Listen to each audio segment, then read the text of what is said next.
வச்சு நான் இப்போ வந்து மெடிக்கல் ரூரல் டிபார்ட்மெண்ட் எடுத்திருக்கேன். நான் 2018 குரூப் 4ல் இங்கே சேர்ந்தேன். 2018 கவுன்சிலிங் வரைக்கும் போனேன். 2019 குரூப் 4லையும் கவுன்சிலிங் வரைக்கும் போனேன். ஏன் வேலை வாங்க முடியலன்னா அந்த டெஸ்ட் பேஜுங்கிறது நான் போடவே இல்லை. எனக்கு டெஸ்ட்டுனாலே கொஞ்சம் பயமாக இருக்கும். இங்கே வந்துட்டு அதில் மார்க் குறையிட்டுனா அடுத்த டெஸ்ட் நான் எழுதவே மாட்டேன். அப்படி 2022க்கும் எனக்கு டெஸ்ட் பேஜ் வர்றதுக்கு பயமாக தான் இருந்துச்சு. அப்போ இடையில நிறைய பேர் இப்படி பேசும்போது அவங்க தப்பாக கண்டுபிடிங்க அப்படின்னு சொல்லுவாங்க.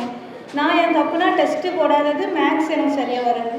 அப்புறம் இந்த இதில் நான் 2022 டெஸ்ட் பேஜ் போட ஆரம்பித்தேன். அது என் ஃப்ரெண்ட்ஸால் தான் நான் டெஸ்ட் பேஜுக்கு வந்தேன். காலையிலே வந்துடுவேன். எங்கள் ஊரில் பஸ்ஸு வேறு நிற்காது. இங்கே வந்து நிறைய தடவை திட்டு வாங்கி அப்புறம் ராஜா சார்லாம் என்னை உள்ளே விட்டுப்பாங்க, ரொம்ப தூரத்தில் இருந்து வர்றதுனால. இப்போ வேலை வாங்கிட்டேன். இதுக்கு வந்து எங்கள் அப்பா, என் தம்பி, அப்புறம் எங்கள் சுரேஷ் அகாடமியில் உள்ள எல்லாருக்கும் ரொம்ப ரொம்ப நன்றி. சுரேஷ் IAS அகாடமி, வெற்றியின் முகவரி.